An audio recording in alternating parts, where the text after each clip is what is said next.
Hello and welcome to this overview of F107, Planning, Programming, Budgeting, and Execution. This is the final block of instruction for the F100 course. As a reminder, the guidance drawn from national strategic documents and in the capstone concept for joint operations influenced the development of the Army capstone and operating concepts. These documents help us determine requirements and develop capabilities through the JSIDS and CBA processes. These required new and existing capabilities compete for resources in the Total Army Analysis process, which produces a desired Army structure and the initial start point for program development, the second P in PPBE. This slide introduces the end state of planning, programming, and budgeting. Producing a balanced plan, program, and defense budget for the combatant commanders. By starting with the end product, this is an introduction on where the lesson is headed. The DoD Future Years Defense Program, or FYDP, summarizes program forces and resources over time and across all services and funding categories, or appropriations. Shown here are operations and maintenance, military personnel, procurement, research, development, testing, and evaluation, and military construction. The other category on top contains activities such as military assistance programs, NATO-related efforts, and humanitarian assistance. The FYDP accounts for all funding, the total obligation authority, and manpower for the prior and current years, plus the next 5 years being planned and programmed. The FYDP organizes all service programs into 12 categories called Major Force Programs. Take note how this process captures the prior budget year, the current year, the budget year, and 4 years into the future. This slide provides an overview of the basics of PPBE and shows who oversees each phase of Army PPBE. The DoD PPBE process serves as the primary resource management system for the department's military functions. Its purpose is to produce a plan, program, and defense budget in support of combatant commanders. Its goal is to give each combatant commander the best mix of forces, equipment, and manpower attainable within defined fiscal constraints. The Army PPBE process ties strategy, program, budget, and execution performance together. It helps build a comprehensive plan in which budgets flow from programs, programs from requirements, requirements from missions, and missions from national security objectives. The Assistant Secretary for the Army Financial Management and Comptroller manages the PPBE process with the help of the G357, the Director Program Analysis and Evaluation, and the Military Deputy for Budget and Execution. This slide shows the PPBE process chronologically. The point of this slide is to show how the PPBE process relates to total Army analysis. Notice that the Program Objective Memorandum build for 23 to 27 starts immediately following TAA. Once the program is complete, the budgeting phase begins with the development of the Budget Estimate Submission, or BES. Also notice that while the POM 24 to 28 build is occurring, that is to build the FY24 budget submission, the FY22 budget is being executed and the FY23 budget is being debated by Congress. The red line on the slide roughly indicates the current date. As discussed in F105, the Command Plan, or C-Plan, is the annual force management process designed to account for and document force structure decisions and directives from Army senior leadership. The C plan includes changes directed by OSD, changes requested by Army commands, and changes prescribed in congressional language. The memorandum provides essential force structure guidance and milestones for the programmed fiscal year C plan submission and describes required actions. The cycle takes approximately 8 months. You've seen this before. Now let's think about it again. This slide illustrates some of the basic planning inputs that are utilized to develop the Army's program. Identification of capabilities needed to support the National Security Strategy, the NDS, and the NMS, as well as the integrated priority lists based on combatant commander plans, capture their mission accomplishment needs and influence OSD guidance. And this OSD guidance includes the DPG, the Defense Planning Guidance. You are already familiar with TAA. A key PPBE planning product is an Army force structure that supports the National Military Strategy. You also understand that TAA decisions are announced in the R-Struct, which provides the baseline force structure used in building the initial POM. There are many other inputs and considerations that go into building the Army's program. Some have been described in your current and past lesson readings. Programming is the art of translating guidance and objectives into action to produce combat capability by the timely and balanced allocation of resources. This slide illustrates the current PPBE process followed by DoD, and it's iterative. Looking at any current year, we see that DoD is both executing the budget, developing the next fiscal year budget, looking ahead at the remaining 4 years of the program, and conducting long-range planning in support of DoD's planning efforts. The Future Years Defense Program, one of the primary outputs of DoD PPBE, officially summarizes forces and resources for programs developed within the DoD PPBE process and approved by the Secretary of Defense. The FIDEP specifies force levels and lists corresponding total obligation authority and manpower. It includes the prior year, current year, budget year, and the remaining 4 years of the program. Program evaluation groups, or PEGs, play an important role in Army PPBE, supporting all phases with special emphasis on the POM BES building. They closely resemble the Title X responsibilities of the Secretary of the Army. Assistant Secretaries of the Army, along with Army staff members, are PEG co-chairs for oversight, while Army Command commanders are designated as advisors. This advisory role enables the 4-star Army commanders to place more emphasis on the Secretariat priorities across the Army.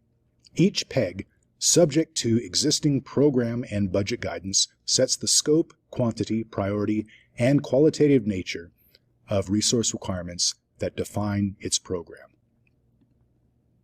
This slide shows an MDEP for the Multiple Launch Rocket System and some of its associated Army program elements, or APES, along with which appropriations the APES use. APES can contain multiple appropriations, but it is not common for this to happen. The Management Decision Execution Package, or MDEP, specifies the military and civilian manpower and dollars associated with a program undertaking, displays needed resources across relevant appropriations and years, and justifies the resource expenditure. MDEPs are an Army-developed management structure. It is not DoD. Collectively, MDEPs account for all Army resources. They describe the capabilities programmed over a multi-year period for the active Army, Guard, Reserve, and civilian workforce. An individual MDEP describes a particular organization, program, or function and applies uniquely to a resource management area. Each MDEP is made up of Army program elements, APEs, that identify specific activities, projects, and functions that contain the fiscal and manpower resources needed to achieve an objective or plan. When consolidated at the DoD level, APEs become program elements that permit cross-service analysis by OSD and congressional staff members. These APEs allow a more detailed analysis and refinement of where resources and manpower are going within an MDEP.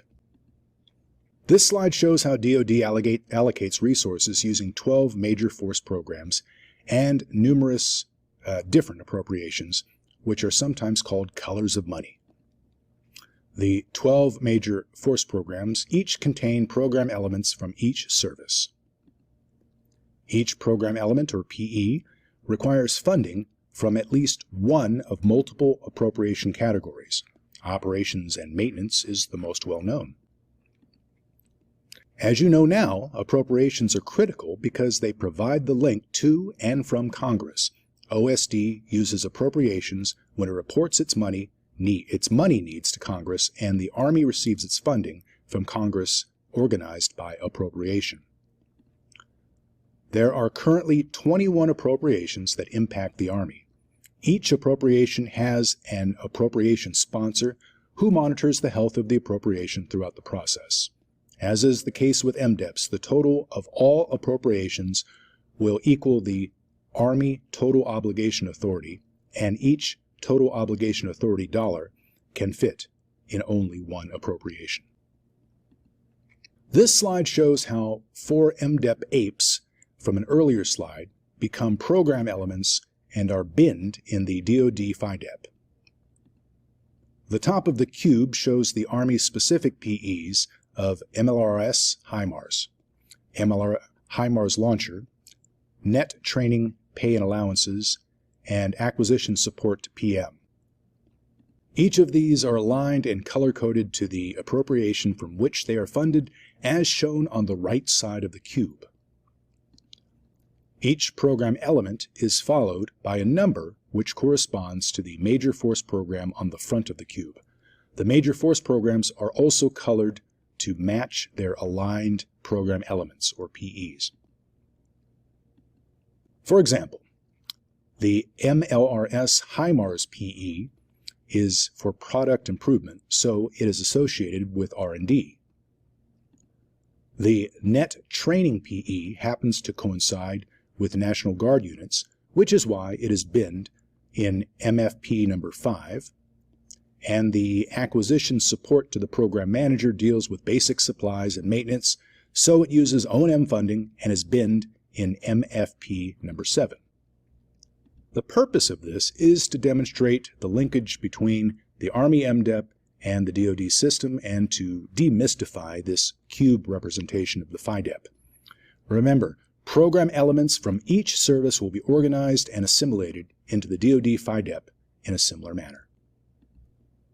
This slide illustrates the multitude of decision-making bodies during PPBE.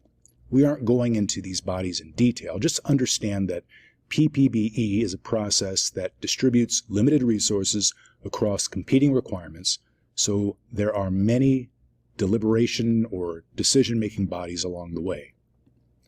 The intent is to show that there are different levels of decision-making. What is not shown on this slide are the interactions between the senior bodies, 2-star and up, with their DoD counterparts once the POM BES is submitted. This slide simplifies the POM BES submission and review process. Once complete, the POM BES is submitted to OSD for review.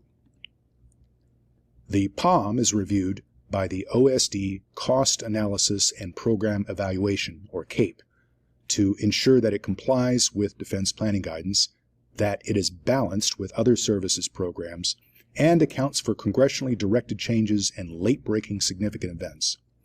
The Chairman, Joint Chiefs of Staff, addresses the program to ensure it meets the needs of the combatant commanders.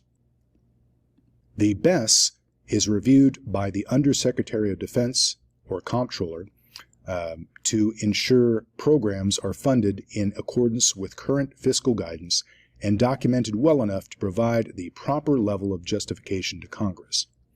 The Office of Management and Budget, OMB, ensures that programs are properly costed. They double-check the reliability and reason of costing formulas and math. If issues arise on either side, headquarters DA principal officials get with their counterparts to justify, convince, and try to resolve the issues at the lowest levels. Remaining changes are published in decision memoranda known as program decision memorandums. These include program decision memorandums, program budget decisions, or resource management documents. Following these decisions, the senior leadership of the Army, the Secretary of the Army, and the Army Chief of Staff may select as major budget issues, MBIs, certain adverse resource decisions to discuss with the Secretary of Defense and Deputy Secretary of Defense. An MBI addresses the adverse impact that would occur if the decrement were to prevail. At the end of the process, the Secretary of the Army and the Chief of Staff of the Army meet with the SecDef and the Deputy SecDef on MBI. After the meeting, the SecDef decides each issue and, if necessary, meets with the OMB or the President to request additional funds or recommend other action. Following the SecDef's final decision, changes are made to the service's POM BES, and the DoD budget is submitted to OMB for incorporation into the President's budget. This is a pictorial representation of the annual budget process.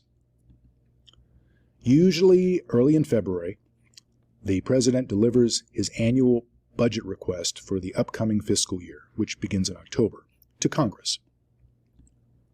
During budget justification, the Army presents and defends its portion of the President's budget before Congress. The Army provides detailed budget justification material to the Authorizing and Appropriations Committees after submission of the President's budget. The Senate Armed Services Committee and House Armed Services Committee hold authorization meetings for the various programs and appropriations. Concurrently, the Army's budget request goes before the House and Senate Appropriations Defense Subcommittees. Once its hearings are done, each committee will mark up its bill and report out the legislation for consideration on the floor. The full House of Representatives and Senate will consider amendments and vote to adopt its version of the legislation.